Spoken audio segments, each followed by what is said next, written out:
thusly hurting the chances of them being receptive to the ministry of Christ. When you don't develop, I want you to hear this good.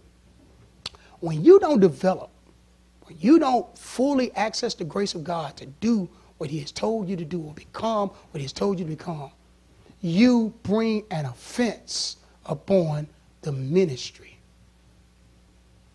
First thing people are going to say, you're a preacher? Yeah. What church you go to? You know why they asking you that? Your behavior is not conducive to your calling or your proclamation. You bring about a blemish on the ministry. You say you play the keyboard. I'm Brother Joshua. You play the keyboard? Yeah. What church you play for? Simple Truth. Wow. Man, them folks let anybody play. I'm just showing you this. Watch what Paul says. Giving no offense in anything, that the ministry be not blamed. When you offend people, your actions, people blame the ministry. Y'all didn't know this was in the Bible. People blame the church. Your children go to what church? Man, I just embarrassed my poor mama without her even being there. I went to Westside High School for 1 year, which is down the street. And I know, man, maybe about, and I'm not even exaggerating, but Christian, I had maybe 40 to 50 suspensions in one school year. That's why I thank God during communion. He changed me. Amen. So they brought me in maybe number 15 or 20, somewhere in that area. I don't know. And they asked me a question. And they should have stopped me, but then I still had 20 more to go, right? They asked me, they said, you sure your mama a teacher? Because there is no way, if your mother was a teacher, you would be giving these teachers the blues like you're giving them.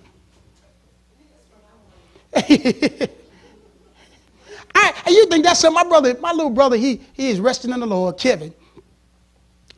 Kevin was in my mother's class at Denver Elementary in the 3rd grade. And he would cut up like she wasn't his mama. He come in, he doesn't have his homework. Where your homework at? I ain't get a chance to do it. You didn't get a chance to do it. You do know you live with me, right? I'm talking about no excuse. But here's my point. Some of us behave in a way that people wouldn't dare go to your church that you attend because of your behavior. Paul said that the ministry be not blamed.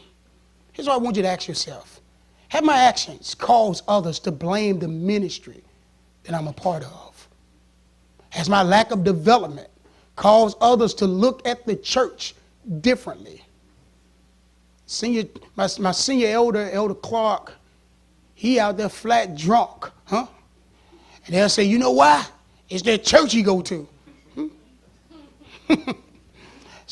My Simple Truth youth, young adults are out doing things they ain't got no business doing. So you know why they doing that? Cole ain't teaching them nothing over there. We have to be careful, because even when you think that no one is watching you, someone is yet watching you. And in our day and age of phones and, come on, man, people going live at the drop of a hat, they'll catch you doing what you shouldn't be doing. And then they'll hashtag Simple Truth Memphis. Hashtag God's Love Simplified. Hashtag Pastor Edison. Why you got to put my name on it? That ain't even me.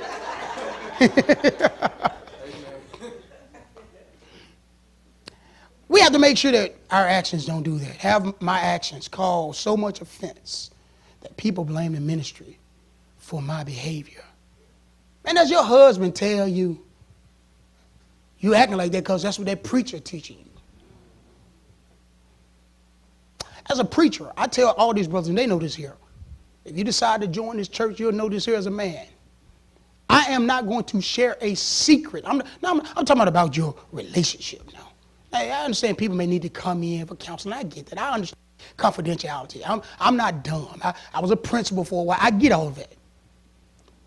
But I'm not going to share a secret with your spouse about your relationship from you as a man. That's not, no.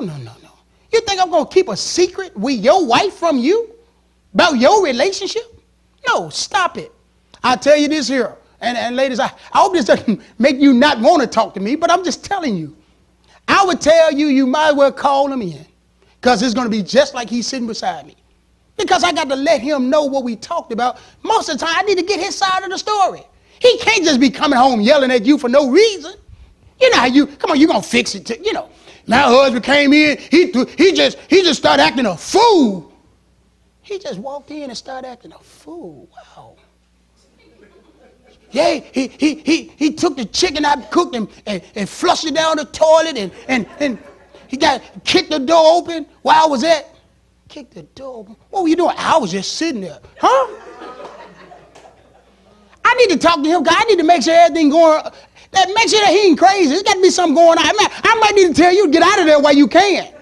Then when I talk to him, he go, man, it wasn't nothing like that. The chicken fell on the floor. And so she knew we weren't going to eat it. It had all type of hair on it, so I flushed that down the toilet. She got mad at me and yelled at me and ran in the room and closed the door. So I leaned on the door and it came open.